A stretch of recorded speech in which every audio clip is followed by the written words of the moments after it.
My earliest memory would be when I was in second grade. My mom had a great love for religious life and discerned religious life herself. She was a Dominican nun for a couple years before discerning that her vocation was marriage.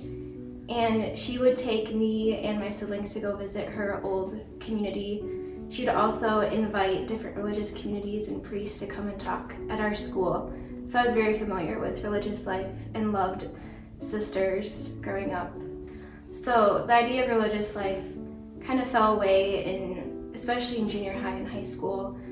I got caught up in the material things, seeking my happiness and my friends and what I had and what I was going to do, and thinking about college, like what career I was going to get the most money.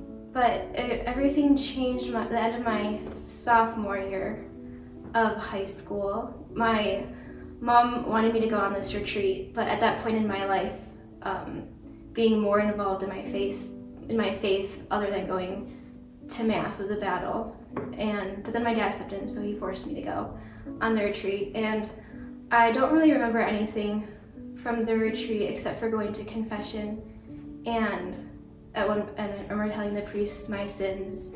And at the end of it, he looked at me with so much love and said, "And in all this, God is calling you to be a saint, and I know you can do it." My heart was just filled with so much joy and peace, and then my great desire was to grow in love with our Lord. I started going to Mass and adoration, going to youth group, and coming to know the Lord and love Him more and all those things.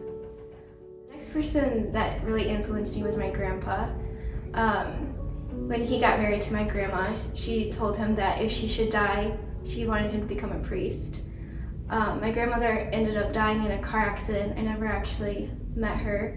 But at that time, my grandpa was actually thinking about being a deacon. He saw the shortage of priests and he thought, well, I can give my life to the church for those last 20 years.